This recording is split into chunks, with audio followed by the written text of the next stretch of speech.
There is a place that is spoken about only in whispers, a dark area that spawns the beginnings of urban legends, a place where anything can happen and usually does. During the light of day, it hides just outside of view, but when the sun goes down, spirits, creatures of the night, roam free, and things do go bump in the night. It is in every state and every country, and there is no escaping it, no matter how safe you feel behind your locked doors and latched windows. So we invite you to turn down the lights and turn up your radio while we join Dave Schrader and Tim Dennis, your hosts, on a journey into the darkness on the edge of town. Hello and welcome. You're tuned into the best in paranormal podcasting. This is Darkness Radio. I'm your host, Dave Schrader. That cuddly fellow over there, Mr. Tim Dennis. Hello, Tim. Hello there. Hey, we got a big show coming for you guys this week. We had recorded because we're in Gettysburg for the big event, Phenomenology 2021. It was originally supposed to be Phenomenology 2020, but Of course got rolled over because of the vid. Mm-hmm. So we're here. We're in Gettysburg through Sunday. So again, I believe they have tickets at the door. If you want to come to the Eisenhower Hotel in Gettysburg, you should be able to get tickets. Otherwise, check out Phenom 2020, PHENOM 2020.com to get your tickets and join us. Tim and I will be there. Shane Pittman from the Holzer Files will be there. We're going to all be on hand, plus a lot of other great guests. A lot. They're all going to be there. But we did our live video stream on Monday night this week, Tim. Yeah. And we had a really cool show, and I hope you guys will check it out. Stormy Daniels is now into the paranormal. She's been investigating along with her partner, Justin, and they've been uncovering some really strange phenomena. Plus, she's got kind of a unique way of investigating. She's got a haunted doll that she takes with her on every investigation. So if you missed out on that story, A Dark and Stormy Night with Darkness Radio, you can listen to that on Friday. It'll be a brand new podcast for you listeners on that. Otherwise, you can go check out Darkness Radio's YouTube page and make sure you subscribe and like the page so you never miss another minute of cool premium product, I guess. Is that the way to say it, Tim? I mean, it's there. It's available for you, and you can see all kinds of past shows that we've done there as well. We don't do many on there, but all of it's exclusive access for our listeners. No fees. How about that, Tim? No fees. Yeah, that works. Yeah. Yeah. Slow down, Tim. Yeah. Your excitement is overwhelming. Yeah. Hey, I want to also thank all the great listeners out there for your love and support. Mentioning my son Linus dealing with Crohn's, being diagnosed with it. It's a slow process. He's still in some pain. We're, hoping he's going to start feeling better. They've got him on prednisone, which can have its own ill effects, but he's doing better. And just thank you for all the people that have reached out to me with love and support and information regarding Crohn's. My wife is, of course, a Crohn's sufferer as well, and she's pretty up on all of that. But you guys have sent me even a couple of things we didn't know about. So thank you very much for that. I appreciate it. All right. Again, check us out, phenom2020.com. We're out at that convention all weekend long, from Thursday through Sunday. So we'd love for you guys to come out and see us if you're near Gettysburg. And if you want to see us at any of the other events we're at, go check out darknessevents.com. That's darknessevents.com. All right, Tim, I got a chance to see a movie over the weekend. I saw Zack Snyder's Army of the Dead. Oh, I've wanted to watch it, and I haven't watched it yet. Yeah. I'm going to tell you, I like it. It's a cool mishmash of a story. It's kind of a containment. It's like Outbreak meets 28 Days Later. Okay. Meets Ocean's 11. Okay.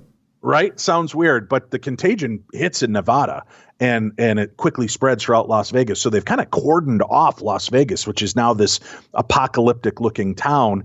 And a special team is hired to go in and steal a considerable amount of money from one of the casinos. But they have to face off against these kind of more intelligent, creepy zombie hordes. Yeah, I've gathered that from the trailer. Yeah. So there's some good little comic bits, but it's not a comedy. But it's good little flavorings. It's pretty interesting. Dave Bautista's in it. Tig Notaro's in it. And what's interesting is Tig Notaro replaced Chris D'Elia, the comedian. Yes. Because after all that controversy that came out regarding his grooming young girls. Yep. They removed him completely, and Tig Notaro did most of her scenes by herself in front of a green screen. I wouldn't have known that, dude. It looks so seamless. It's amazing. I liked it. I thought it was a fun overall movie. I went in with no expectations because I didn't know what I was going to be looking at here. So I enjoyed it. I would say out of 5 stars, I'm going to give it a solid 3.5 stars. Okay. Yeah. The only reason I don't go a little bit higher is because each character is kind of contrived. But there are a couple of interesting elements, and I don't want to say he left it open for a sequel at the end. Mm-hmm. I think Snyder was a little more clever. I think he left the sequel notion about 3/4 of the way through the movie. So one of the criminals in this group points something out about the people that have tried before them and notices some similarities to them.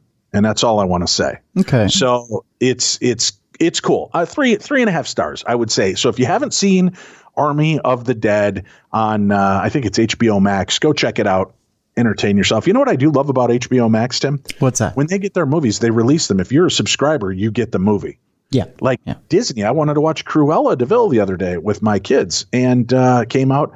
It's $30 on top of my Disney Plus subscription. Yeah. And that's going to be a little problematical, if that's a word, going forward.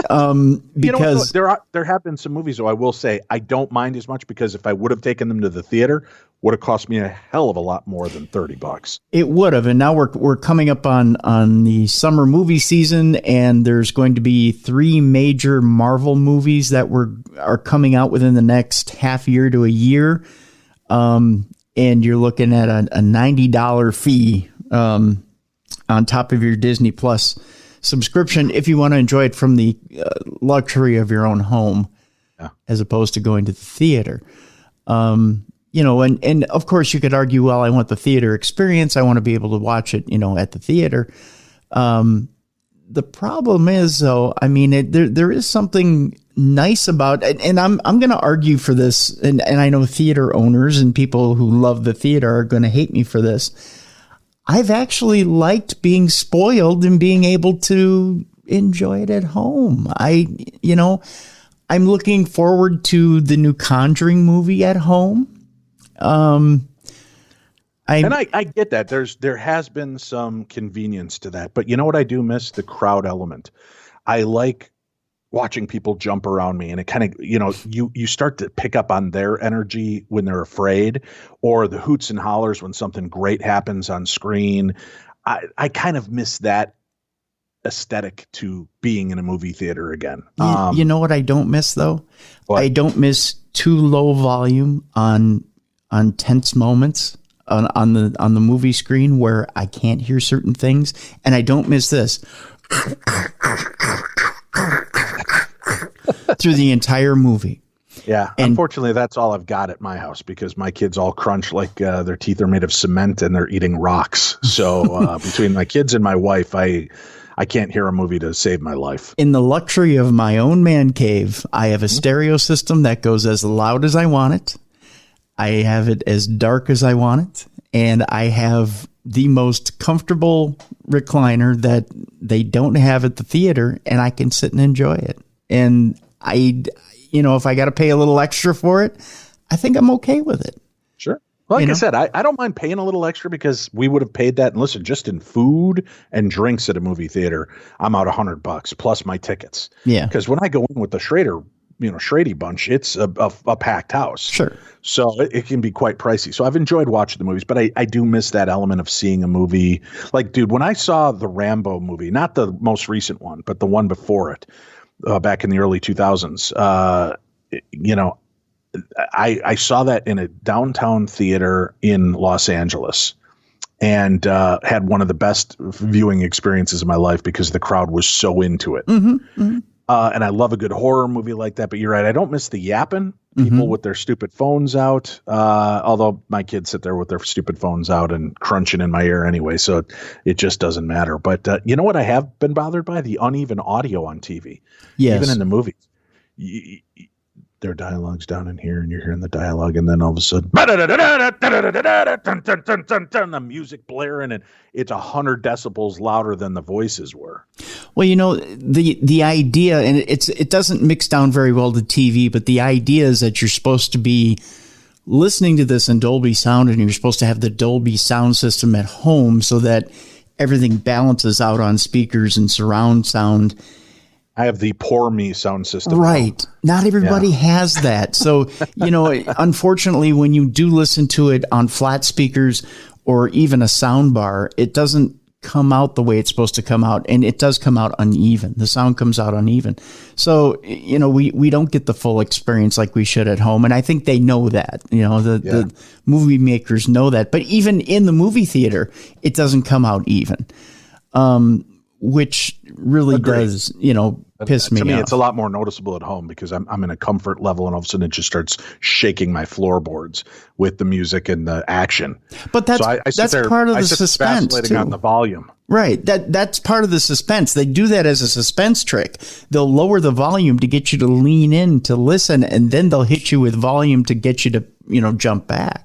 Unfortunately, I watch a lot of my movies late at night with a baby in the basement, so I have to be more cautious of that. Crazy stuff, but good times. I did want to bring up one thing, and I don't know if you caught this over the last week or so, but Dave Bautista did drop a little Bautista bomb that he has done his last Guardians of the Galaxy movie. I don't know if you caught that or not, but Chris Pratt had been doing media for his new movie. I think it's called The Tomorrow. I know it involves the Tomorrow War. Yeah, The Tomorrow War. The commercial looks awesome. Yeah, and it's out on Amazon Prime right now. And he, as he's doing the media for this, they're grilling him about filming the next Guardians of the Galaxy movie. And, you know, Dave Bautista, as he was doing media for this movie, for Army of the Dead, has stated he only has one more Guardians of the Galaxy movie in him, almost hinting that something happens in this next movie without hinting that, you know, he's essentially saying he's done. Chris Pratt, kind of with a wink and a nod, says, well, I know I go on until the 20th one where I'm just sitting there with a raccoon and we're having a nice meal together and blah, blah, blah, blah, blah.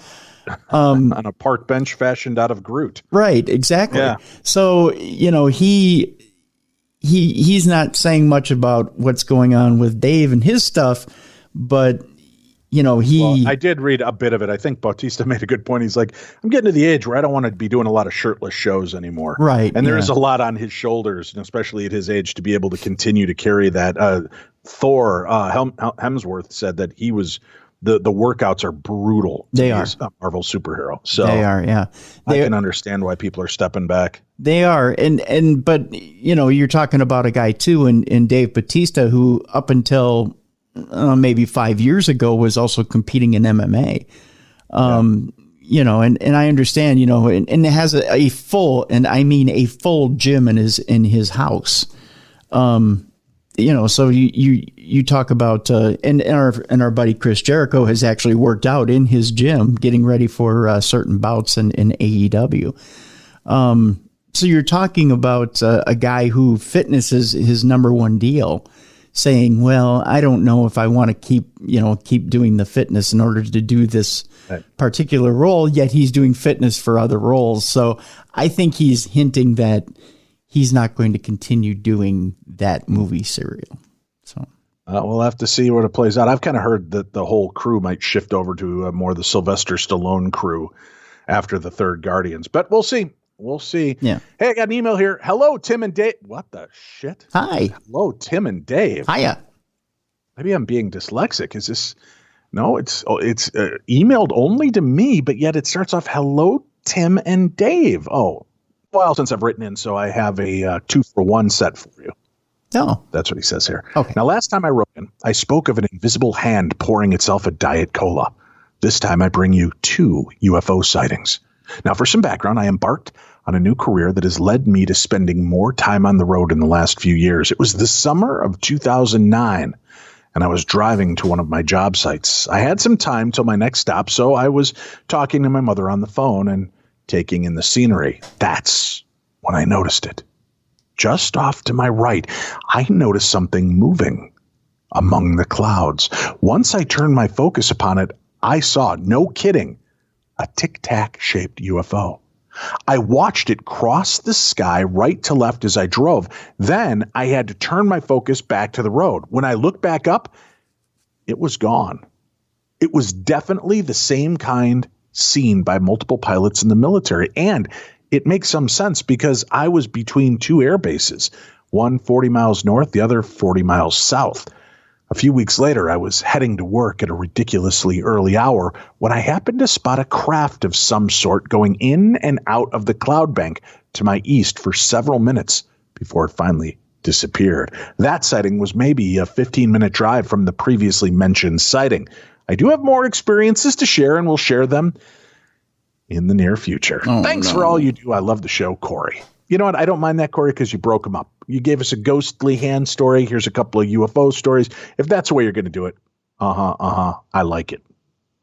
Well, I guess, yeah. As long as he comes back. Yeah, exactly. All right. Speaking of listeners and stories, we had an interesting little moment last week when I was out at Mansfield Reformatory. And one of the listeners came up and said, Dave, I have something you need to share with Tim about your AI versus zombie apocalyptic ending. Let's go ahead and listen to the actual audio. So here we are at Mansfield Reformatory at the Parashare, and I was approached by this gentleman. And your name is? Richard Raleigh. Richard. All right. So you have an interesting theory how Tim and I are going to be tied for the Twinkie zombie AI apocalypse. Please explain this to us. Okay, so they're working on the technology where your brain will be connected directly to your computer systems. And then when the AI becomes sentient, it'll take over the humans who are connected, they will become zombies, and he'll use those zombies to take over the world. I can't, I got nothing. This shirt speaks for itself, Tim Dennis. No, actually, this is a band from Indianapolis where I met my wife, listening to this band. That also makes sense. No. All right. Thank you very much. Thank you, sir. So I like it. The concept that the AI may turn zombies, turn us into zombies, and we become these AI half-sentient machine killers, Tim. It's not a bad idea. All right. I got nothing. Yeah, that's just basically fried my brain circuits. I know, right? Yeah. Well, I've got some other stories that are going to fry your brain circuits. These stories are going to be up. I know we've had some trouble lately getting the news stories up, folks. It's because we put them up and something's been happening where the page vanishes after we post it. So the stories have not been populating. We're trying to fix that. I think these will be up and should be available. So I got a really interesting story that, again, playing into the zombie field of it. Okay. Okay. And don't worry, there's stories for both of us today. But This one was very disturbing to me to watch. There's video. I'm going to include the video. I'm not comfortable necessarily with what they're referring to this woman as, but if the shoe fits, it is a weird video. Now, you remember I made the claim that I think the zombie breakout happened a while ago with quote unquote bath salts, right? Right. And that bath salts didn't go away, but yet the eating of people aspects of those stories did, right? Mm-hmm. I mean, bath salts did not go away, Tim. But we don't hear about people being attacked and eaten anymore. So they either blamed this small zombie outbreak on bath salts or they've altered something in the chemical balance. I don't know. But here's an interesting story. And I want you to notice the ties for these first three stories. A so-called Seattle zombie woman TikTok video is causing a stir, although some people think the term is inappropriate because it involves a woman who appears to be in some kind of distress. But what's causing her distress is unclear. Now, agreed, Tim. There is no doubt this woman is in distress. And I'm not judging harshly, but if I were out on the street, I would have completely thought this was a zombie. There's no doubt in my mind. I want to know what's wrong with her. I would love to help any way we can. The video was first shared by TikTok user 627, whose name is Aisha Brown Couch. Although TikTok removed Couch's video, you can see part of it in a compilation of TikTok videos. And we've got the link for that on today's program guide. So if you go to Darkness Radio, click on the news, you're going to see this story, and then below it will be the YouTube video collection of these videos.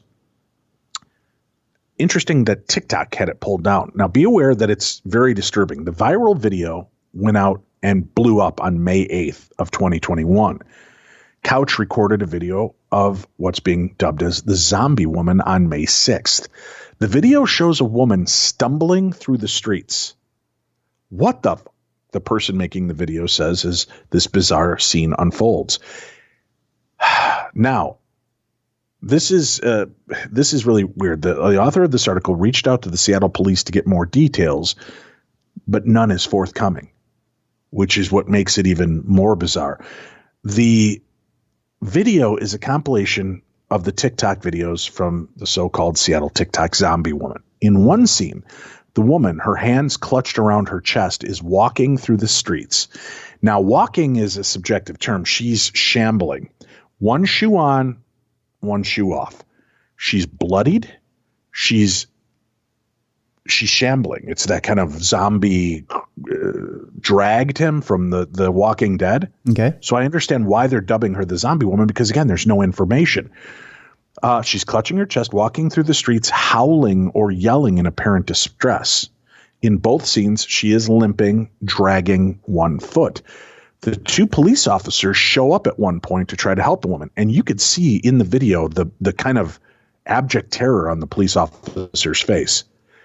She appears to just be wearing one shoe. In another scene, multiple officers cluster around the woman as she's lying on the ground. The woman, again, is in great distress in all of the video scenes. At one point, she struggles while officers put her on a stretcher, and she could be heard crying, "I don't want to go to the hospital." She screams and begs officers as they restrain her. She also appears to only have patches of hair. Okay? All right.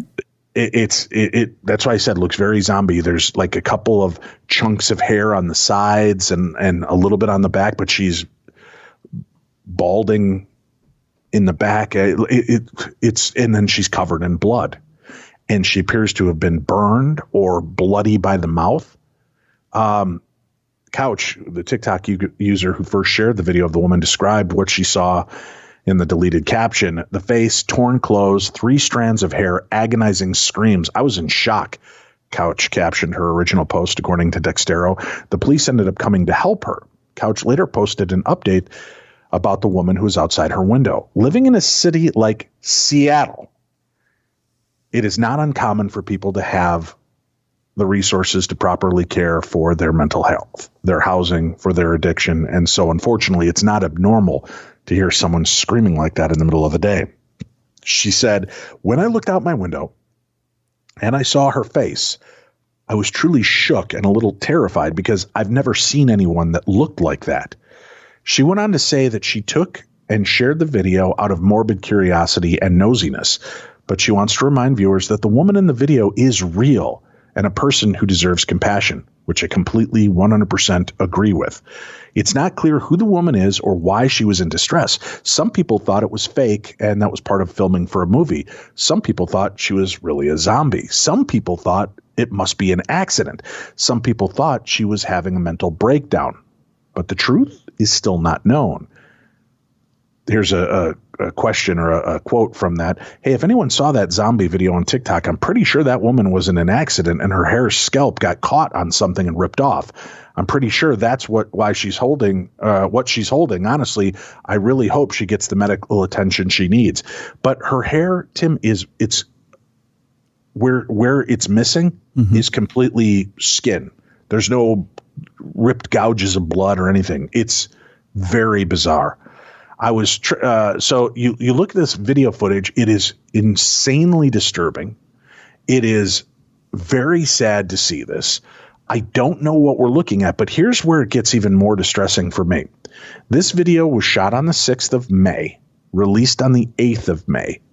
There is no follow-up from law enforcement or news agencies explaining what happened or who that woman was. Now, it could be that maybe it's an ongoing investigation, but you would think to allay fears for what was seen and witnessed on that street, they would be talking about it. To me, she also appears to look pregnant in this video. I'll send you the video, Tim. It's disturbing. Right. Watch it offline. It's disturbing. But again, and I know people laugh at me, oh, Dave, there is no zombie apocalypse, blah, blah, blah. Listen, there's some weird stuff we don't know about science. They've talked about reanimating the dead. They've talked about different aspects of this. I don't know what we're looking at. Obviously, she's talking. She's cognizant. It's not just a shambling, ambling zombie. But I would love to know the backstory on this poor woman and know what's going on. Where did this story take place, Tim? Seattle. I want you to pay attention to that because listen to this next story. O'Shane raises $5 million to develop treatments for zombie cells associated with age-related diseases. Seattle biotech startup Biotechnologies has raised $5 million seed round. It's currently developing a preclinical therapy that target and kill damaged cells that have been biologically turned off or are senescent and supposed to die. But as people get older, the cells can persist as zombie cells that accumulate and are associated with aging and related diseases. This round was led by Althea Group, a New York-based venture fund investing in early-stage companies. Other investors were not disclosed.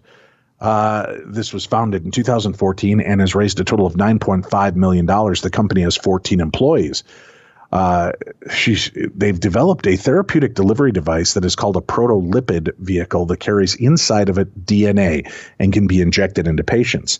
The vehicle fuses with the patient's cells and releases its DNA payload into them. When it connects with a target cell, perhaps a senescent or cancer cell, the DNA triggers its death. The startup has been testing the technology. They've been testing the technology. The company is focused on treating aging-related diseases, and this round of funding will accelerate work on chronic kidney disease. So interesting, weird little story. Just weird that it came out right on top of this woman in Seattle. It's a very weird little bit, but again, they're targeting zombie deals to kill these cells. That'll slow, possibly stave off our aging, and which is great news, but just weird. Very weird. Oh, by the way, I meant to mention, going over, there were quite a few articles talking about the zombie woman. Quite a few of the people involved are former drug addicts who have worked and tried just about every drug. Many of them are saying, I don't know a drug that makes you look like that, because they thought perhaps it was that. There are also some mental health advocates and doctors that have weighed in that said that they have never seen anything like this. So, again, I don't want to be disrespectful touting the zombie term, but it is what it is. When you see the video, you'll understand why, Tim. Okay. Why people believe they're looking at a movie. But with this next story, I have to say, are you kidding me with this, Seattle? This comes from Seattle as well. Tim, plays into your aspect of this game. Are you ready? All right. Dozens of autonomous war machines capable of deadly force conducted a field training exercise south of Seattle last August. The exercise involved no human operators, but strictly robots powered with artificial intelligence seeking mock enemy combatants. The exercise, organized by the Defense Advanced Research Projects Agency, DARPA, a blue sky research division of the Pentagon, armed the robots with radio transmitters designed to simulate a weapon firing. The drill expanded the Pentagon's understanding of how automation in military systems on the modern battlefield can work together to eliminate enemy combatants. All right. The demonstrations also reflect a subtle shift in the Pentagon's thinking about autonomous weapons, as it becomes clearer that machines can outperform humans at parsing complex situations or operating at high speed. It's undeniable artificial intelligence will be the face of modern warfare. Military planners are moving ahead with incorporating autonomous weapon systems on the modern battlefield. General John Murray of the U.S. Army Futures Command told an audience at the U.S. Military Academy in April that swarms of robots will likely force the military to decide if a human needs to intervene before a robot engages the enemy. Murray asked, is it within a human's ability to pick out which ones to be engaged and then make 100 individual decisions? Is it even necessary to have a human in the loop, he added. Michael Kanan, director of the operations for the Air Force Artificial Intelligence Accelerator at MIT and a top voice on artificial intelligence in the military, told a crowd at the conference in the Air Force last week that computers are rapidly evolving in how they're identifying and distinguishing potential targets while humans decide to engage. I want to read that section again because the next story is fucking terrifying, Tim. Mm-hmm. And I'm telling you that knowing that this is your side of the win. Okay? Okay. Let me reread this paragraph. Michael Kanan, director of operations for the Air Force Artificial Intelligence Accelerator at MIT and a top voice on artificial intelligence in the military, told a crowd at the conference in the Air Force last week that computers are rapidly evolving in how they are identifying and distinguishing potential targets, while humans are still trying to decide to engage. Lieutenant General Clinton Highnote, Deputy Chief of Staff for Strategy, Integration, and Requirements at the Pentagon, who was also speaking at the same event, said that the great debate of the early 2020s is whether a soldier can be removed from the decision-making of an autonomous weapon. Okay? Timothy Chung, the DARPA program manager in charge of the swarming project, told Wired that last year's exercise was to explore when a human should be involved in the decision-making of autonomous systems when faced with complex attacks. Chung said the robots could perform the mission better than humans because people aren't quick enough to react. Now, I'm going to stop this story because the rest is just kind of rehashing what's already been said. Mm-hmm. I want to jump to the next story. Okay. This has been sent to me by I can't tell you how many people this week. Okay. And they're all like, give Tim his goddamn Twinkies. Are you ready for this? Ready. Okay. Now I'm gonna go back. I want to read this part. Okay. Mm-hmm. I'm gonna read this from the former article again. I read the one paragraph twice. Mm-hmm. Let me reread the last paragraph again. Timothy Chung, the DARPA program manager in charge of the swarming project, told Wired that last year's exercise was to explore when a human should be involved in the decision-making of autonomous systems when faced with complex attacks. Chung said, now pay attention, Chung said the robots could perform the mission better than humans because people aren't quick enough to react. Okay? Mm-hmm. Here's our next story. A lethal weaponized drone hunted a human target without being told to for the first time, according to a UN report seen by The New Scientist. The March 2020 incident saw a Cargo 2 quadcopter autonomously attack a human during a conflict between Libyan government forces and a breakaway military faction led by the Libyan National Army's Khalifa Haftar, the Daily Star reported. The Turkish-built Cargo 2, a deadly attack drone designed for asymmetric warfare and anti-terrorist operations, targeted one of Haftar's soldiers while he tried to retreat, according to the paper. The drone, which can be directed to detonate on impact, was operating in a highly effective autonomous mode that required no human controller, the New York Post said. The lethal autonomous weapon systems were programmed to attack targets without requiring data connectivity between the operator and the munition. In effect, a true fire, forget, and find capability, the report from the UN Security Council's panel of experts on Libya said. This is likely the first time drones have attacked humans without instructions to do so. Zach Kellerborn, a national security consultant who specializes in unmanned systems and drones, confirmed in the report. Kellenborn, however, has concerns about the future of autonomous drones.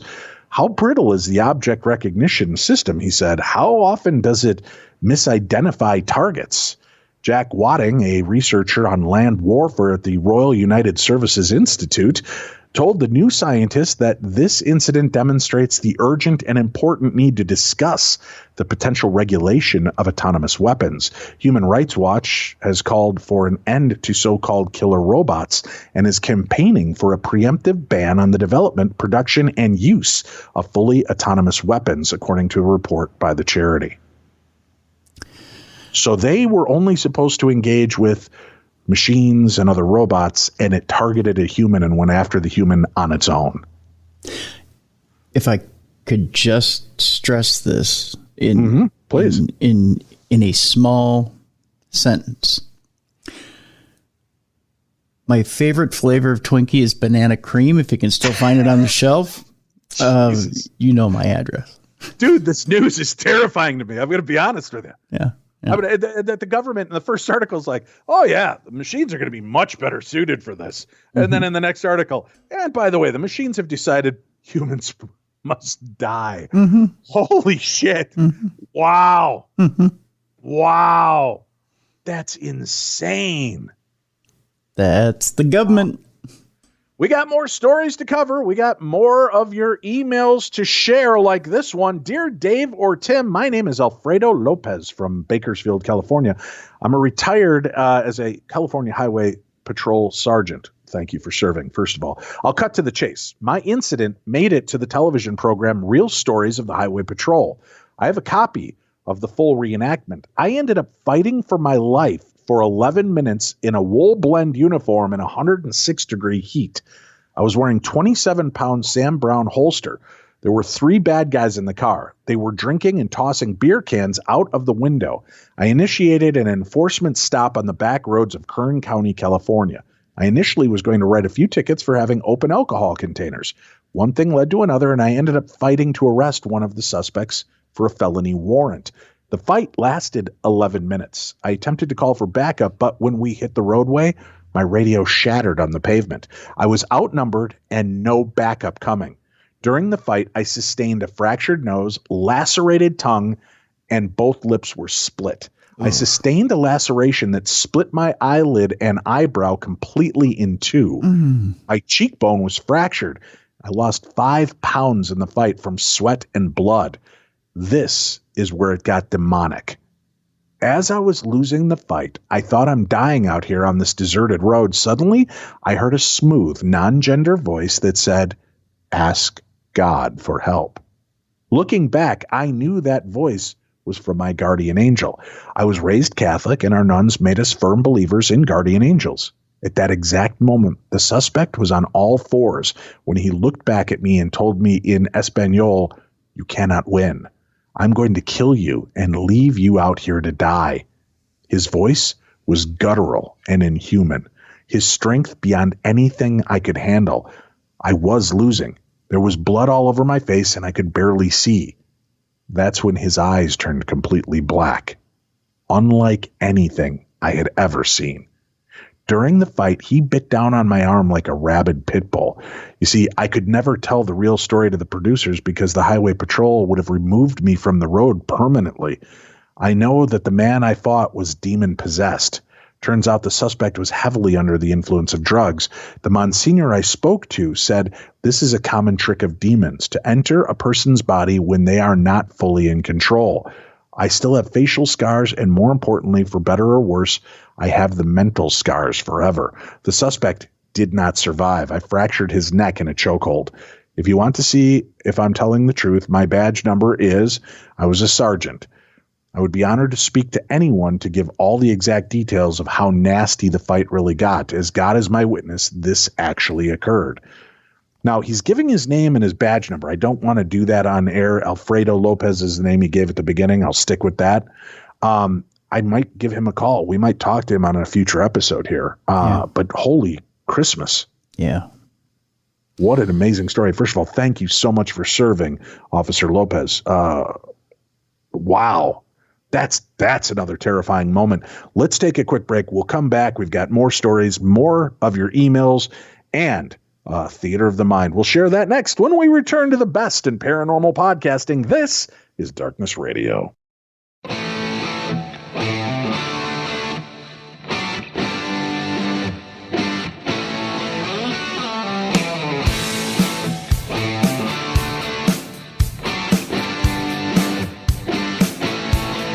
Welcome back to the program. Thank you for tuning in with us today. I'm Dave. That's Tim. This is Darkness Radio, now in our 16th season on the air.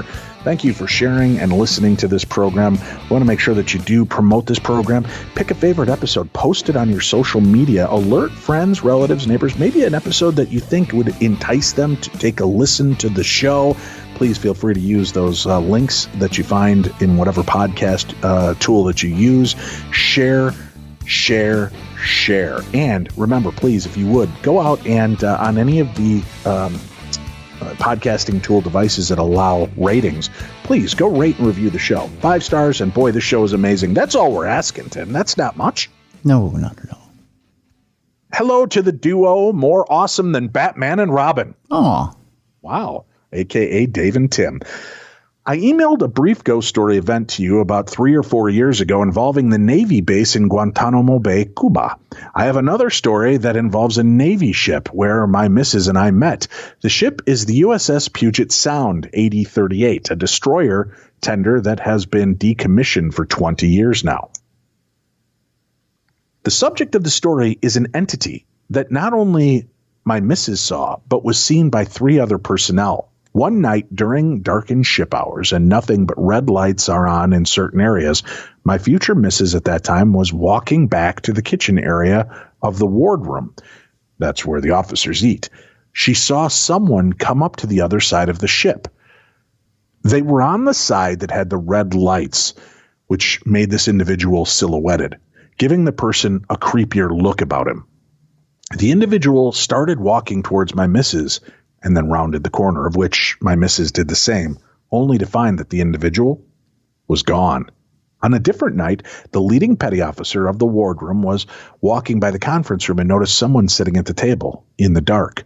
The leading petty officer asked the individual, would they like the light to be turned on? The individual stood up, started to walk toward the petty officer. The petty officer had a sudden wave of fear come over her and turn the lights on. Once she did that, she saw no one was there. She quickly turned the light off and then left the area. I'm not sure what the other person saw, but it is speculated that an officer died aboard the ship during the Vietnam era. Continue on with the show, the Holzer Files, and the various endeavors all of you do.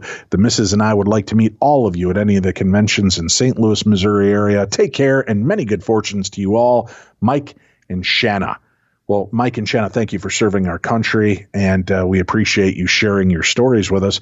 I know I'm going to be out at an event at the Belvoir Winery in Liberty, Missouri, and that's coming up in July. I don't have a banner up or link up for it yet, but keep looking at darknessevents.com. I believe there's a handful of tickets are going to release, and as soon as they do, I will have that link up. So check back every day at darknessevents.com, and I hope we get a chance to meet. Thank you so much for sharing those stories with us. All right, Tim, let's get back to some news. What do you think? Sounds good to me. Okay, let's see. Geez, I'm still shaken by that whole killer drone hunting down a human. Yeah, well. That's unnerving. I can't say I told you, but I told you. Oh, I know. So was every science fiction author ever, but it's just like one of those, once you take it past the novel form, it becomes even more terrifying. But Dave, you're afraid of zombies. Shut up. I don't need your people's rationale. A Satanist has beheaded his cellmate and made a necklace of his disembodied body parts without guards at a California jail noticing, according to a report. A convicted killer decapitated and dissected the body of his cellmate without prison guards noticing, according to the Los Angeles Times report. Jamie Asuna, a 31-year-old self-styled Satanist, it's a lot of alliteration there, Tim. Yeah, it is. Murdered his cellmate, Luis Romero, age 44, on the morning of March 9th, 2019, the paper reported. But prison guards reported that both inmates were alive and well after doing rounds of Corcoran State Prison, California. 2 new state documents seen by the Times said. The documents accused the California Department of Corrections of Rehabilitation for conducting an inadequate investigation into the killing and delaying disciplinary actions against the guards, according to the paper. The department disputes the findings. Romero's family have also filed a lawsuit alleging that the department has a veil of secrecy surrounding this brutal murder. The idea that my client had to sue in order to get basic questions answered about her son's death is disheartening. Justin Sterling, the attorney for Romero's family, family told the paper. Sterling also suggested that had guards performed satisfactory checks, Romero might not be dead. The attorney added that Romero's murder would have taken hours to commit. KTLA 5 reported when prison guards eventually arrived at the cell, they found Osuna wearing a necklace made of Romero's body parts. The Times said he had cut out one of the victim's eyes, chopped off a finger, removed part of his ribs, sliced out his lung, cut off his head, and used a razor blade to create a gash resembling a smile, according to an autopsy. Osuna, who had only become Romero's cellmate shortly before the killing, was serving a life sentence for murdering and torturing a 37-year-old woman in Bakersfield, California in 2011. In 2017 trial for the crime, he bragged to a news reporter about his love of torturing people, according to KTLA 5. Osuna has been diagnosed with unspecified schizophrenia spectrum, antisocial personality disorder, borderline personality disorder, and post-traumatic stress disorder, according to KGET. Criminal proceedings are suspended until Osuna is ruled to be competent to stand trial.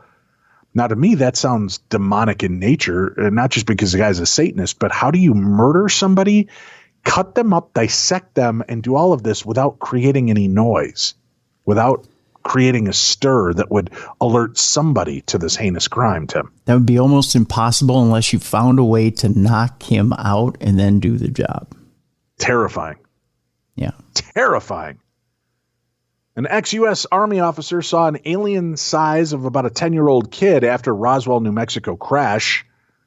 That's what's being reported. An ex-U.S. Army press officer said he saw the body of a beat-up alien about the size of a 10-year-old child after the infamous Roswell UFO crash back in 1947. Walter Haut served as the press officer for Roswell Army Airfield, first lieutenant, and kept the secret of the Roswell, New Mexico up until his death. His friends Dennis Bathurst and Wendy Connors filmed a video of Haut in 2000 detailing his extraterrestrial experiences. In the video, Haut claims there was one body in the Roswell crash, a relatively small body that could be comparable to that of a 10 or 11-year-old child. He said the body was pretty well beaten up, but could not remember the color of the life form at the time of the recording. Researcher Anthony Braglia first published the video on his UFO site after the Pentagon released documents confirming the existence of UFOs.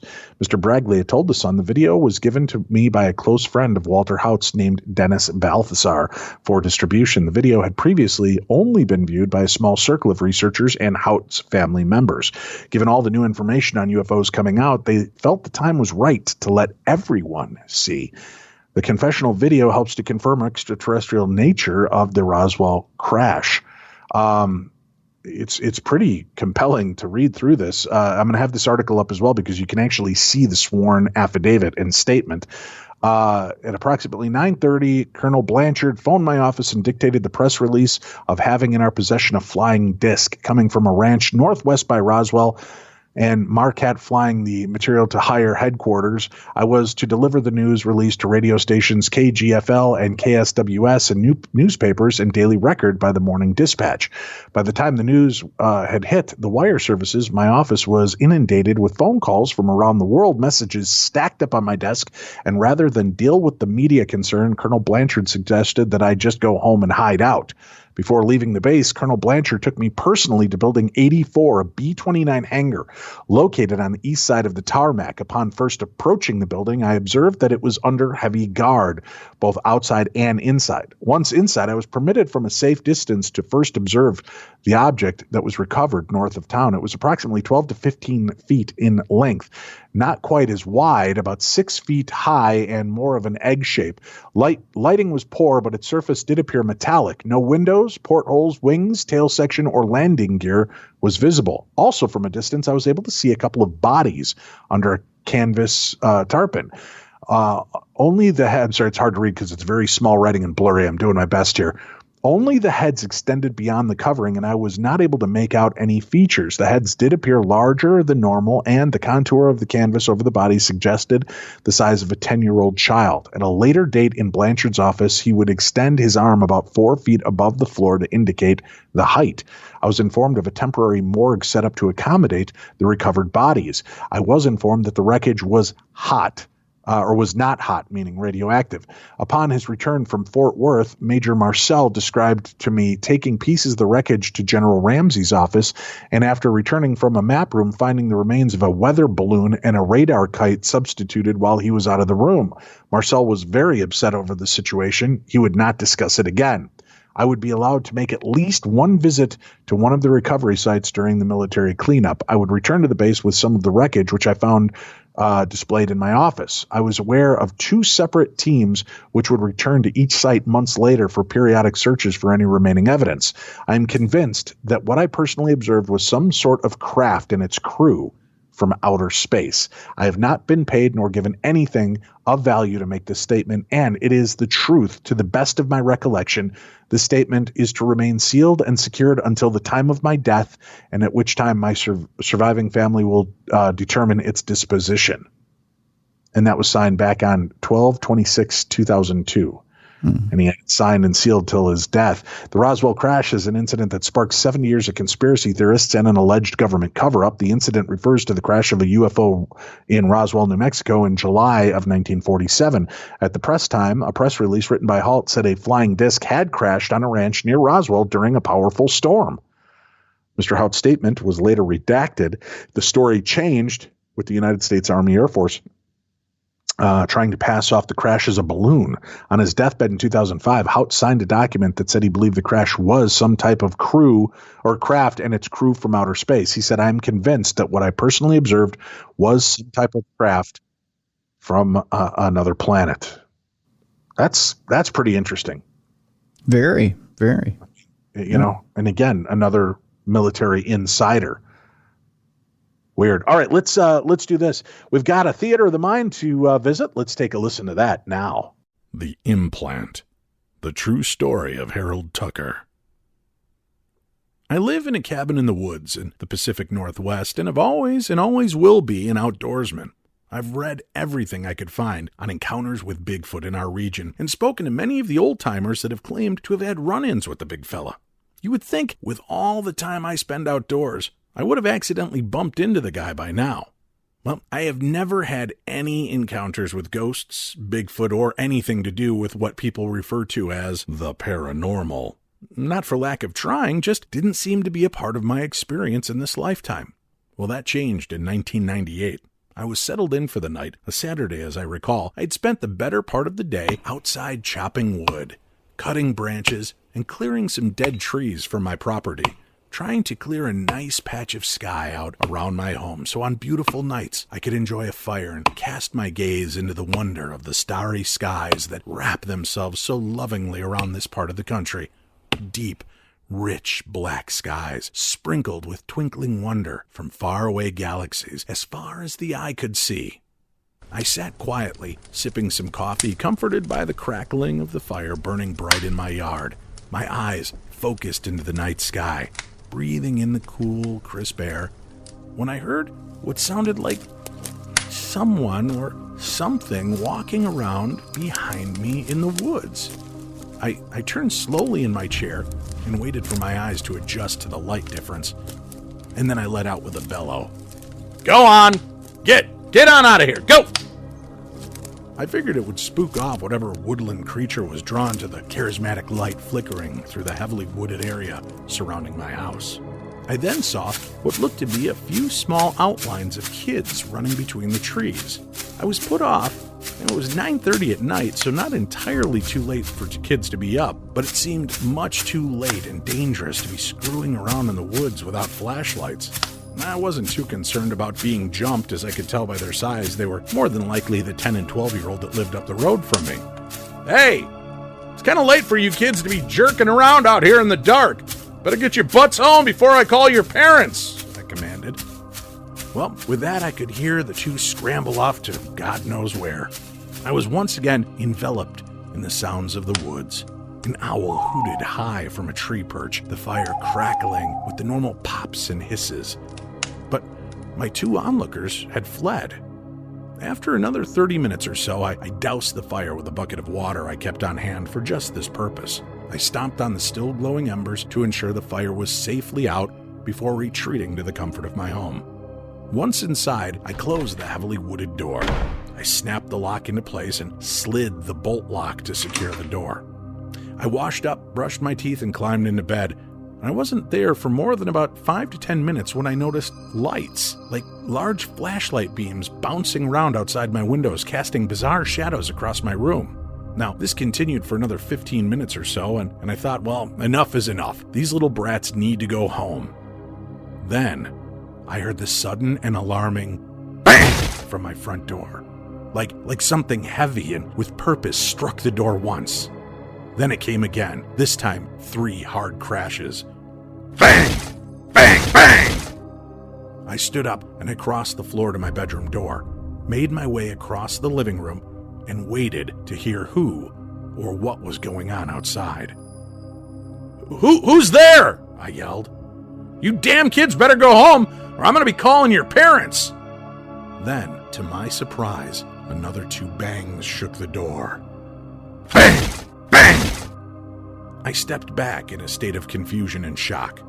I was trying to figure out my next move when I saw the doorknob begin to jiggle, and with utter amazement, watched the small handle lock slowly turn itself to the unlocked position. Then the door rattled in its frame as something pushed against the door again. I was baffled as how they had unlocked the door. Then remembered the extra key I kept under the milk can on my front porch. Stupid. That's what I thought to myself. I have to hide that damn thing better. Then my heart stopped as I stood there, watching as the bolt lock on the inside began to slide to the unlocked position. I recall thinking through how they unlocked the handle with the extra key, but this made no sense. The doorknob began to turn, and I stood there frozen, unsure whether to run or stand my ground. The handle popped, and the door was ready to be open. Then there was silence. A silence I did not like at all. I readied myself to run at the intruder to take them off guard when they opened the door. Then all at once it happened. The door swung wide open and my room was filled with a bright light and a very loud crackling noise. Then I felt something hit me and everything went black as I fell to the floor. I awoke a few hours later, stiff and sore, and presumably in the same fashion I had fallen unconscious, crumpled in a heap on the floor. To my surprise, the door was closed, the handle was locked, and the latch was again closed from the inside. Now, I did a quick scan of my home, walking room to room, lighting each room up as I entered them, and found no one there and nothing out of place.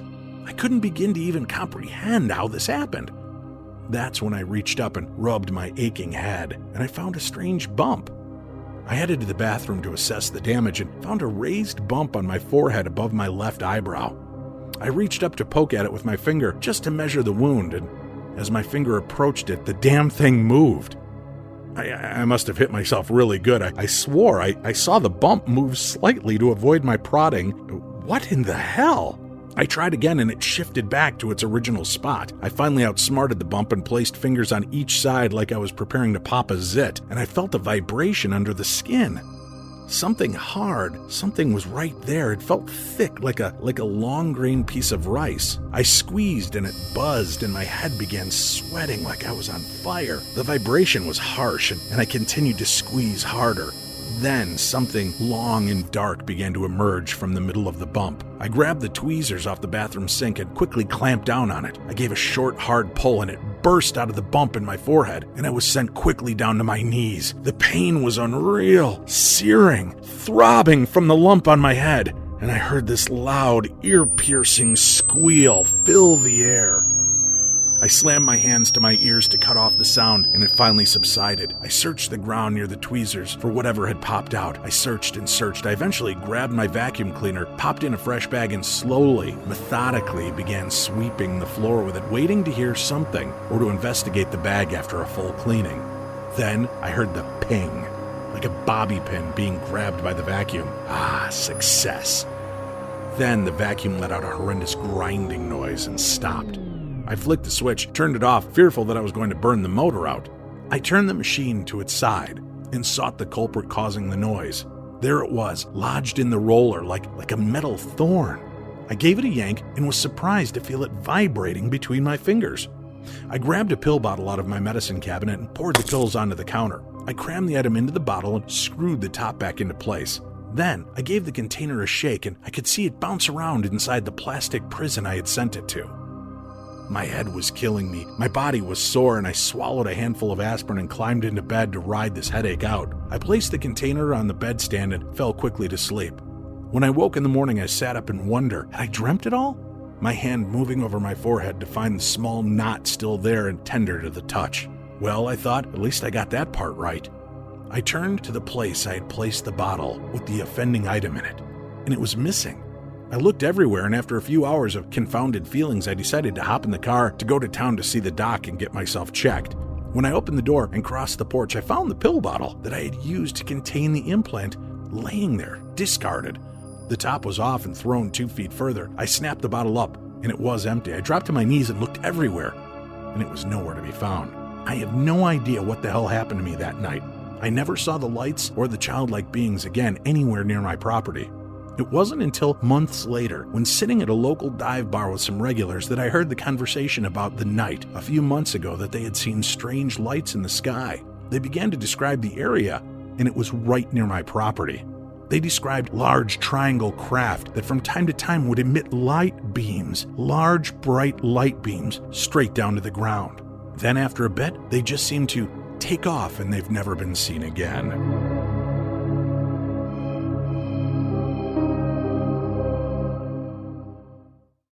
Very cool. Thank you so much. Remember, if you'd like to send in a Theater of the Mind, one of your own personal experiences, and write it as a narrative, you can send it to me, dave@darknessradio.com. You can also record your own Theater of the Mind. Send us the audio, and Tim will add the sound effects and do his best to flesh out your story for you so that we can air it here. So again, if you'd like to record and send us the story, you can do so to dave@darknessradio.com. Or if you just want to write us your story and make sure it's a well-written narrative document, you can send it to me. Try to keep it to 3 pages or less. That's what we find is the best for these type of stories. All right, Tim, our next story is here. Werewolf hunter reveals UK's paranormal triangle where terrifying beasts are known to gather. There are more reports of paranormal events in the UK than almost any area of comparable size on Earth. And East Yorkshire has a strong claim to being the spookiest area in Britain, specifically the area of East Yorkshire known as the World Newton Triangle, named after the village which finds itself at the center of this mystical area. The area is particularly notorious for werewolf sightings, Tim. One misty night in the 1960s, a lorry driver was making his way along a remote Wolves road. As the vehicle trundled along, he glimpsed a pair of red eyes in the murk. Seconds later, a wolf-like creature tried to smash its way through his windscreen. Author, paranormal researcher, and sometimes werewolf hunter Charles Christian told the Hull Daily Mail in 2015, this account provides a glimpse of the weird happenings within the Wold Newton Triangle. That part of the country was once infested with wolves, said Mr. Christian, whose book, A Travel Guide to Yorkshire's Weird Wolves, explored some of the area's horrifying tales.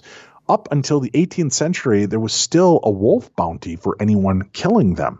That's until the 18th century. It was known for the wolves to dig up corpses from graveyards. From that sprung the idea that they are supernatural beings who took the form of werewolves. There is the legend of a werewolf called Old Stinker. Kind of takes it away when its name is Old Stinker, don't you think? Yeah, there's not a lot of fear in that name. No. Hey, look at that Old Stinker. A great hairy beast with red eyes, who was so called because he had bad breath, Tim. Well, you know, when you're chewing on flesh and rotted bodies, it's going to happen.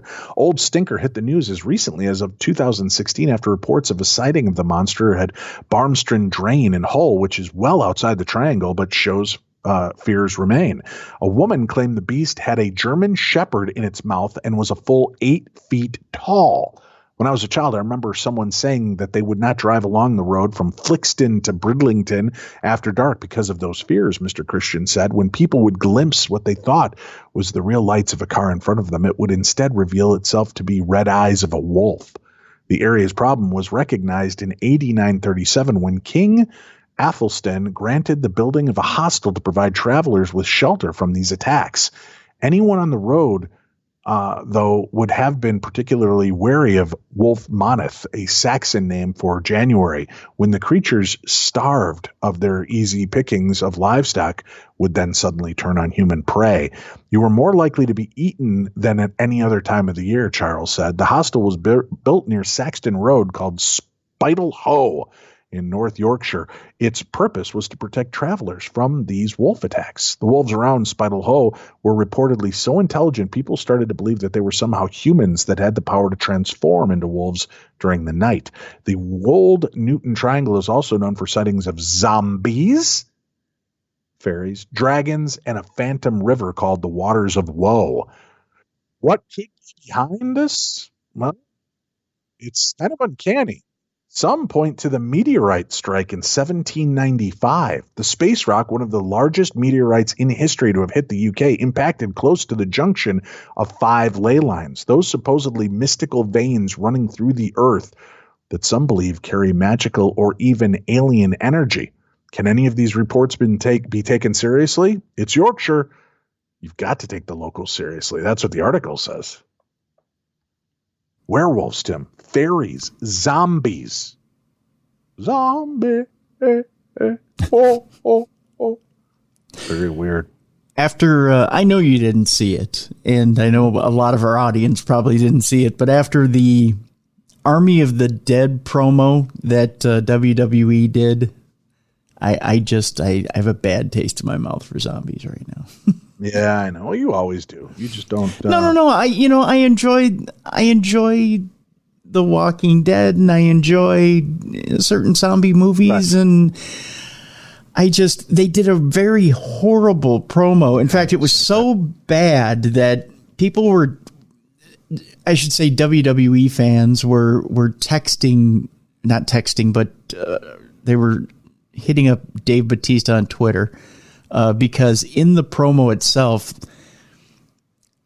they were saying Dave Bautista said he was going to send some of his friends tonight to send their regards with this Army of the Dead promotion. And what it was in this pay-per-view that WWE did, Dave Bautista did the opening for the promo, the opening montage. Okay, it was his voiceover.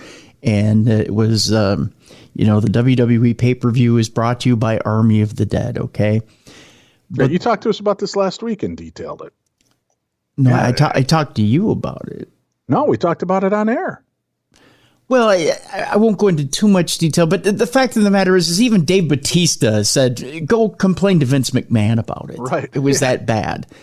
I still am retching about the whole thing. So I just, when I hear the word zombie right now, I just curl up in a ball. Even though I've been following Fear the Walking Dead. I love Fear the Walking Dead right now. I don't know how many people are still following Fear the Walking Dead. I know it probably doesn't have great ratings right now, but I am absolutely in love with Fear the Walking Dead right now. All right, I've got to get back into that. We decided we're going to start. Season 1 was so... and I couldn't stand any of the characters, and I only made it into 2 episodes of season 2, and I just quit. It was the first series I watched where I did not like a character. Not one character was interesting. I'm telling you that the last 2 seasons, at least in I've heard they're really good. I've heard the last 3 seasons. Right. I just absolutely genius. I mean, run up on it and take another look. Yeah, and this last season has just been amazing. But you notice that it's those last 3 seasons where they brought over interesting characters that you cared about from Walking Dead into Fear the Walking Dead. I'm wondering if that has a reason of why it got more interesting because you actually No. Well, Morgan, I'll tell you this much. When they brought Morgan over, it wasn't the fact that it was Morgan. Morgan got your interest a little bit, but it really was the characters that they started out with that they made them more interesting. You really had to stay with it because, again, I hate to pile it on one guy's shoulders, but I really think Scott M. Gimple was the albatross around the neck of the Walking Dead franchise. He really was. I think when you when you started introducing new talent to the show and new writers to the show, they really had a way of infusing new storylines, better storylines, and they got the original feel of like Darabont and the different... Right. Getting that original vibe back. Exactly. And then they had an idea of what this thing was supposed to be. And they got back to the original vibe and the way it was supposed to be. And it really feels the way the original first few seasons of the original Walking Dead felt, with the exception of it has its own feel for that series. Right. So I'll have to take a peek at it. I'm telling you, man, you got to look at it. Even if you do this, even if you say, well, screw it, I don't want to watch. I'm trying to think of you know what, off air, I will take a look at where you should start with Fear the Walking Dead and then go from there and have you watch, because if you're going to watch these last few seasons, there's a jumping off point where you really need to start, because there's references in this season to a few years ago. But well, I'll take a look at it. I'm just going to power all the way through it. That's just the way I am. I need to watch them all so that I feel like I'm a part of it. Maybe I'll like it better. I don't know. Ugh. I mean, do you agree with me? Season 1, the characters were just not likable. And that Madison, oh my God. See, yeah. I felt the big problem with Walking Dead stories is they don't know how to write for women.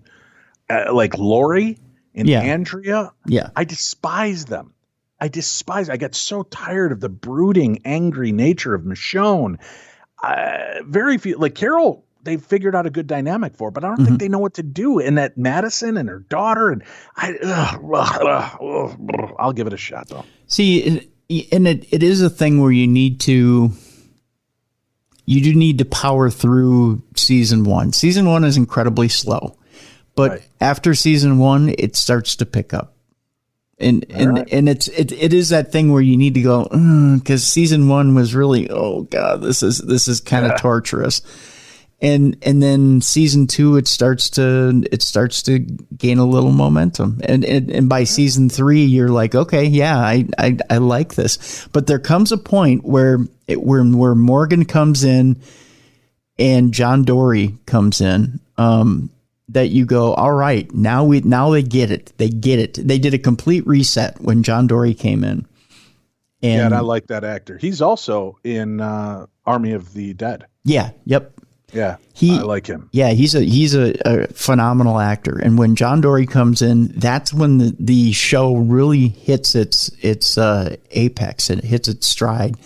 And that's when you really want to start watching that show. I like Jenna Elfman, so I know Mo Collins and Jenna Elfman are in it, and I had a great chance to do a live gallery session with all of the Fear the Walking Dead and Walking Dead cast members. Well, not all of them, but a major. It was like their biggest ever panel at Wizard World in New Orleans a few years ago. So, we'll take a peek. That cast is they are phenomenal. They really are. They really all gel and come together. Jenna Elfman's great on it. The guy who plays Strand is great on it. I mean, they're all just a really good cast, and they all really did gel together, and really did come out to become a really good cast. All right, well, there you go, folks. If you're looking for something bingeable, go check out Fear the Walking Dead. We got a couple more news stories, a couple more emails. Inside a creepy haunted hotel where guests witness spooky activity. That's where we're going next, Tim. Zoinks! It's a historic hotel filled with ghosts. Or is Scooby going to show up and pull off somebody's mask? That's what this article wants to know. A Texas hotel offers paranormal experiences with guests reporting more than just bumps in the night. Some claim their toes were pulled in bed, while others said that they've smelled lemon pound cake or heard giggling, according to Airbnb reviews. A new video from inside the hotel at 203 Crockett Street in Seguin, Texas, shows a child's ball rolling across the floor, seemingly by itself. The blinking lights are tools called electricity magnetic pods, which some believe can detect ghosts, according to the Southwest News Wire, which supplied the video. The video was captured by hotel owner Aaron Getty, who is a self-proclaimed medium and historian. Jim and I were in the other room, and we could hear their friends who are paranormal investigators, Robbie and Wiley, just yelling at us, come see this, Jim, and while he comes, he pulls me and he goes, watch the ball. And I'm like, whoa, okay, what ball? Okay. And so he goes, watch. And Robbie said, you can see the ball. And it rolls right to him. She told PBS in a 2014 Strange Town docuseries. Getty and her husband attribute the activity to a ghost they call Emma, one of 20 so-called spirits that say they visit the house, including 7 people who died there, a fortune teller, a slave, a neglected child, a love-scorned woman who disappeared there, Getty told PBS in 2014. Emma enjoys rolling a ball, and we can hear her laugh and sing and hear her footsteps, Getty told the Southwest News. We can hear her quite often. The Emma to whom they refer was 12-year-old Emma Volker, who was murdered with a recorded in news and recently reprinted. 2 suspects in the murder were both staying at the Magnolia Hotel that night. Convicted murderer William Faust, or Getty's suspect MP Devers, who she says planned to rob Emma's family, as she claims in her book Mysteries of the Magnolia Hotel. The Post could not independently confirm information about the murder suspects. Emma isn't the only so-called spirit to roll a ball in the house, according to 3 recent Airbnb reviews, which attribute moving toys to a child named Itzy, who was allegedly locked in the room each day while her mother went to work, according to Getty. Under a full moon and with a roaring thunderstorm, we had a lot of interactions with Itzy, especially, oh boy, she's rolled a ball from her room to Rosebud's. I saw the top of a head run by, followed by some light humming, which we believed to be from her as well, said a guest named Brooke in her April Airbnb review. Over the many years, the structure served as a frontier hotel, stagecoach stop, a jail where many prisoners were believed to have died, a shelter where violence broke out between Rangers and Native Americans, a brothel, and even a speakeasy, according to the hotel's website. The Magnolia Hotel was originally a 2-room 1840s log cabin with a raid shelter and a jail owned by Texas Ranger James Campbell. He died several years later near the house in Rangers' conflict with Native Americans, according to the hotel's website. The home received a 3-room limecrete addition under the ownership of wealthy settler Joseph F. Johnson, who founded the hotel in 1847 and died there in 1890, according to the National Registry of Historic Places. The hotel passed through several owners in the 1840s and 50s when the 2-story Greek Revival frame structure, the oldest frame of its kind in the city, was added. Original historical features include a large sash windows, plain end pilasters, and cornice board, according to the National Registry of Historic Places. It's a 10,000 square foot building that was converted into apartments for oil field workers in the 1930s and was vacant for over a decade before Getty began the restoration back in 2013, according to the Preservation Texas. The spirits started to show up one day, she said. Now that Jim and I have restored it, they're all very happy here. It's a little overwhelming at first, but we've grown used to them. We know who they are, and we're quite comfortable with them. So pretty interesting little hotel. Again, we have a link up for this because you can see the video of the ball rolling about in the room. So make sure you go check that out as well. We'll have that up and available at darknessradio.com. Click on the news tab for more information. Let's see here. Where do I want to go? This is kind of an interesting story close to home, Tim. Okay. A UFO has been reported by Delta Airlines flying over Saskatchewan in early May. That's right. An unidentified flying object, or UAP, unidentified aerial phenomena, was reported over Saskatchewan earlier this month after a pilot traveling from Fairbanks, Alaska to Minneapolis spotted something they could not identify while flying over the province. The incident, filed with the Transport Canada's Civil Aviation Daily Occurrence Reporting System, took place on May 9th near Hudson Bay, Saskatchewan. God, my mouth. A pilot with Delta Airlines reported spotting something well above them moving right to left, despite the plane cruising at over 39,000 feet. When the pilot inquired about the object, they were told there was no known traffic in the area, at which time the pilot said they couldn't figure out what it was either, according to the official account. One expert called that account curious. Between them, they couldn't figure out what was being seen, said Chris Rutkowski, a science writer who specializes in UFOs. He said, this being reported by a pilot who spends much of their time in the air is an important factor in the sighting. It certainly is possible that it has an explanation, said Rutkowski, but at the same time, one would think that if a UFO is reported by a pilot, that we should take notice because it suggests perhaps there's something in the sky that shouldn't be there. Rutkowski said that while it's hard to say more about specific incident without more information, sightings like these are important to record, track, and examine, as there is a possibility of failed equipment or an outside threat that may put others in the sky at risk. The fact that we're getting these reports at all suggests we should be taking a closer look at what pilots are reporting, he said, noting that all of the thousands of KDOR reports filed monthly, there are always a handful with some sort of UFO connotation. The incident's official classification under KDOR was a weather balloon, meteor, rocket, Sirius, Sivris UFO, with Sivris standing for Communication Instruction for Reporting Vital Intelligence Sightings. When reached for comment about the incident, a Delta Airlines spokesperson said the company has nothing else to add. The recent incident over Saskatchewan is one of many UFO sightings captured by pilots across the country, with some of those official reports now making their way into the public realm. Rutkowski said he thinks that this is likely due to the increase of interest and coverage from media about official accounts, which have been well documented in Canada for years, as opposed to an overall increase in sightings. He also noted that there may be more media attention on the government documents detailing these instances of unexplained aerial phenomena. Those who aren't combing through hundreds of KDOR reports still have a role to play on the ground. And of course, Delta would like you to forget about it, and they'll also give you 50,000 sky miles to forget about that as well. Which can get you an extra bag of peanuts nowadays. Yes, exactly. Yeah, that's about it, unfortunately. Yeah. A Nigerian man, Tim, could win over $1 million. I don't know if it's dollars or Nigerian dollars. I don't know. I don't know how that all figures out. Proving that he has a supernatural power. I have a little question about this story, though, so we'll read through it. The Lagos Humanists and Skeptics are inviting the general public to a preliminary demonstration for the Center for Inquiry Investigations Group Paranormal Challenge, which will be held on Sunday at the Freedom Dark Old Prison Ground, Broad Street, Lagos Island. The challenge will feature Stephen Olalai, a paranormalist from Minna, Niger, state, who claimed that he has supernatural powers. Olalai had appealed and applied to the paranormal challenge with the CFIIG in the United States. His ability to prove this will earn him 250,000 American dollars. Leo Igwe of the Humanist Association of Nigeria said. Igwe explained that the Lagos Humanists and Skeptics will only organize a preliminary demonstration where Olalai will feature in and prove his claims of possessing supernatural powers.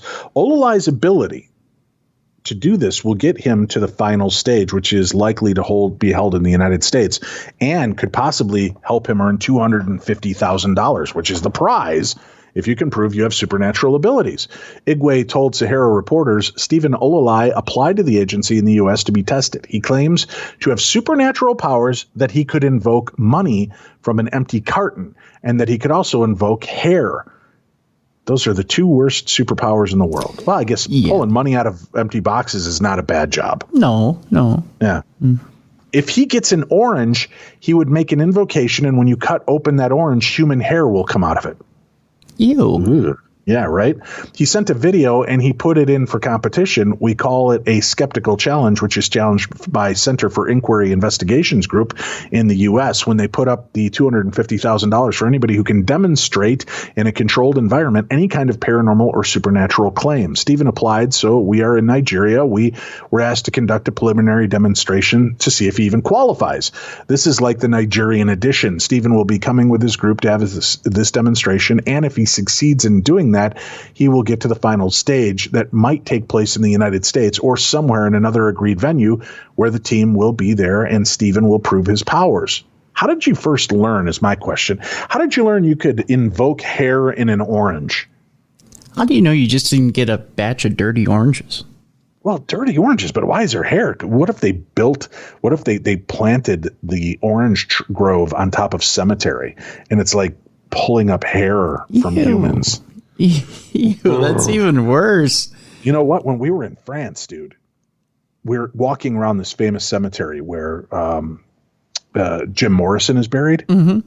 They have spigots of things, this fresh water. People come and fill their jugs and drink it. And some of our guests went over to fill their water bottles. And I go, you realize that the water stream is coming underneath rotting corpses.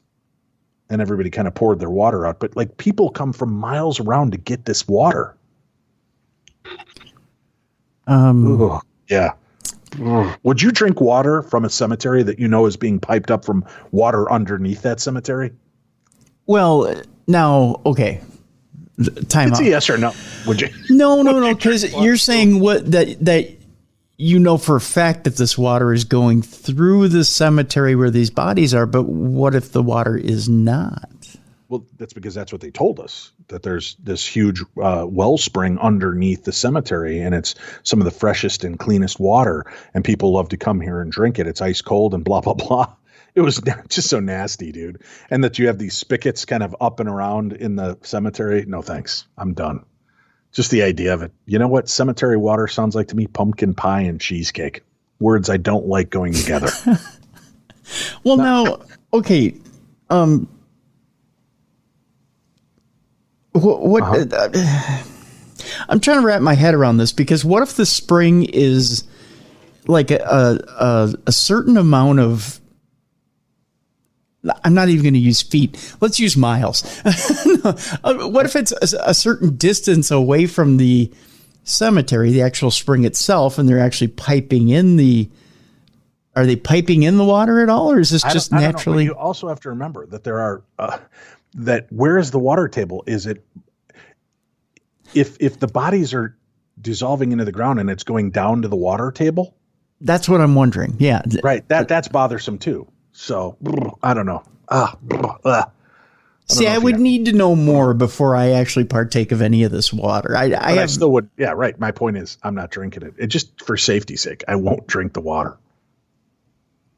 Ugh.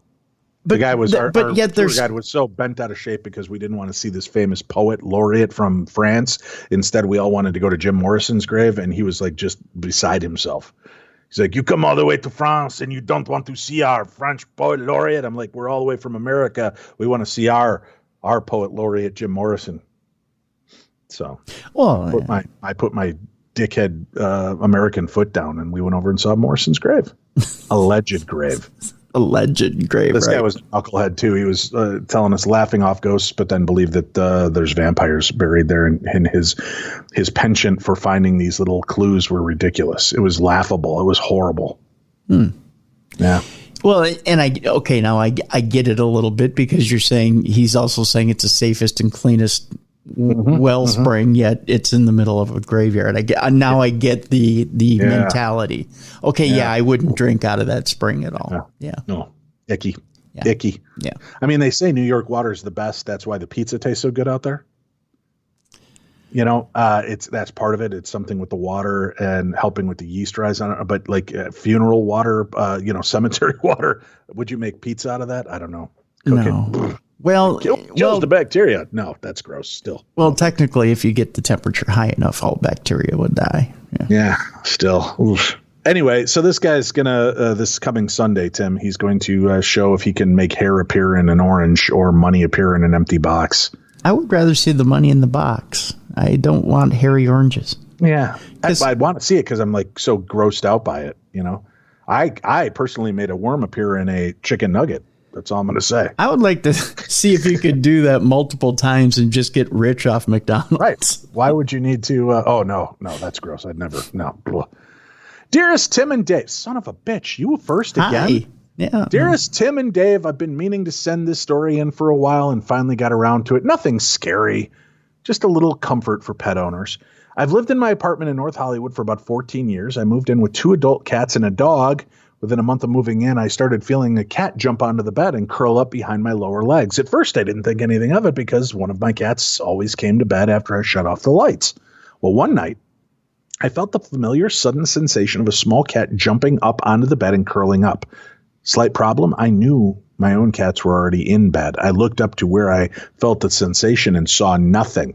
I turned the light back on to make sure that the other cats were on the bed, and they were there, looking at the corner of the bed where I felt the cat jump onto the bed. They didn't seem scared, just a bit quizzical. Well, the invisible cat wasn't bothering anyone, so I turned off the lights, and the sensation of the cat lying there slowly faded. This event has continued nearly nightly for 14 years. On a couple of occasions, I've glimpsed a small gray striped tabby slipping out of my bedroom, always out of the corner of my eye. I should mention I have no gray tabbies. All I know, no harm done, and a small soul that missed the comforts of a loving home now has one, as long as they care to stay. Given that the building is 60 years old, undoubtedly many pets have passed away here over the years. I'm just glad that I can make a small difference, even in the afterlife of a cat. Thank you, Tim, for your outstanding content. You both are great interviewers for Darkness Radio and True Crime Tuesday. I greatly enjoy your retros or your respective styles. I avidly watch both the Holzer Files and Paranormal Night Shift and really appreciate your sensible, caring, and open-minded skepticism. Keep up the great work. Well, thank you. Tim. Oh, Tim. Tim, you're so great. Sincerely, ass-kissing Watkins. I mean, Catherine Watkins. Wow. Tim, you're so delightful. I love your shows. Jesus. Thank you, Catherine. I'm kidding, kids. Come on. Grow a pair. We all know I'm joking around. Anyway, let's get back to this. A potential muddy monster sighting, Tim. Mm-hmm. This story is from the late 1990s. My friend and I lived in Evansville, Indiana. At night, there wasn't much for teens to do. We would hang out at Denny's, chill at a friend's house smoking dirtweed, or often just ride around listening to music. What the hell is dirtweed, Tim? It's like ditchweed. It's the same thing. Oh, just garbage weed, skunky, yeah, nasty weed. Okay. I didn't have my license yet, but most of my friends had cars. We went wherever we wanted, woods, cemeteries, and the river bottoms. One evening, I was riding with my friend Jenny. When Jenny asked, where should we drive to that night? I suggested a small 24-hour diner in southern Illinois. I'd only eaten at that diner a few times with some older guys in our friend group. It was a strange destination to suggest because the place was over an hour away and our town had a couple of 24-hour restaurants. Jenny said she was fine with checking it out, and off we went on Highway 62 over the Wabash River into southern Illinois. The details of the drive there are hazy because it's been so long. I think we traveled through Highway 141 to Highway 45 down towards Harrisburg. I'm not sure exactly where this small diner was along that route. The guys called it the Muddy Diner. It was all by itself in the middle of nowhere. The restaurant was lit up with a yellow neon sign, and it had a vibe like something out of a Stephen King novel. We got lost on the rural roads winding through woods and farmland. Eventually, we found the little diner. On the drive home, we were talking and blasting music, nothing out of the ordinary. No other vehicles were on the dark two-lane road when something big ran into the glow of the headlights. The shape lurched in front of our car, passing on the driver's side. The encounter happened so fast that Jenny's car barely missed hitting it. I got a quick look at the creature. It was big with dark fur. It moved and looked like a chimpanzee. The animal was running on it's very fast on its two legs, sort of propelling itself forward with long, powerful arms. We both screamed while the thing moved across the road. After we passed it, we both were like, "Did you see it? What the fuck was that?" On the ride home, we talked about the animal possibly being an escaped exotic pet. We both were shaken up and agreed we wouldn't go driving out there again. What would have happened to us had we hit that thing? It was 1997 or 1998. We didn't have cell phones back then, and our parents would find out we were driving around in BFE if we wrecked. I told one of the guys I'd been to the diner with about almost hitting a weird animal out there. He said he heard a story about a Bigfoot-type monster in southern Illinois. I thought he was making fun of us, so I stopped talking about it. Years passed, and I lost contact with Jenny. I started listening to a late-night radio show and podcasts, and one night a show's topic was the Muddy Monster from southern Illinois. My memories of that night came flooding back. The story said sightings started near Murfreesboro, Illinois. A couple parked at a boat dock by a big muddy river in 1973 saw a terrifying creature. Locals had sightings of a 7-foot-tall hairy creature that smelled bad. What did we both see that night? Was it an escaped exotic pet or a Bigfoot-type cryptid? The individual animal would be very old by the 90s. Maybe there's a small group living near the Shawnee National Forest. What I saw reminded me of a chimpanzee or a swamp ape. I don't know if the individual we saw could be 7 feet tall standing. I'm just glad we didn't hit it with the car and got stuck out there. It's awesome that people are doing interviews with eyewitnesses and investigating this creature. I wish them all the luck and safety while searching for the Muddy Monster. Thank you for taking the time to read this story. If you do read it on the show, you can shorten it however You choose to read the story is fine. I've been a listener to Darkness Radio for years, but never sent in a story. Well, thank you, Heather. We appreciate you sending in that story and sharing that tale of weirdness with us. I just saw that special recently, too, and I don't remember what show it was. But this big muddy monster, Tim, it frightened this one couple so bad the police came out there, and they're kind of half rolling their eyes thinking that, these kids are, oh, no, it wasn't even kids. This is what made it such an intriguing element. It was a man and a woman both having an affair on their own spouses in a car that saw this thing come up and freaked them out so much that they went immediately to the police station and admitted they were having an affair, and that while they were there, they saw this beast. That was a compelling part of the story to me. Then, as it played out, the cops went out there, of course, because they have to investigate. They get out there, guns drawn. They hear something, freaked out the cop so bad he dropped his gun. They ran back to the car. He refused to go back and get his gun. Really? That's how unnerved he was. Wow. Yeah. We should go. Maybe we can do a talk on the Muddy Monster. I don't know. We should see if we can find a good guest on that. Interesting stuff. Very cool. Well, that's it for this week, kids. We hope you enjoyed Supernatural News and Parashare. We'll be back again next week with more of that. We've got a guest for you tomorrow. We've also got Stormy Daniels on Friday, and Justin from Spooky Babes. We'll be talking about their paranormal experiences. We did that on a live video stream Monday night. That audio will be made available on Friday. Thank you all for tuning in and spending some time with us. Remember, come on out and see us in Gettysburg if you're in the Pennsylvania area. We're going to be out at Gettysburg at the Eisenhower Hotel all weekend long. I believe they have tickets for sale at the door. You can find more information at phenom2020.com. PHENOM2020.com. And please remember to take a look at all of our advertisers and supporters. They're what keeps us on the air. So thank you all for tuning in. Be safe. We'll see you again tomorrow right here on the best in paranormal talk radio. This is Darkness Radio.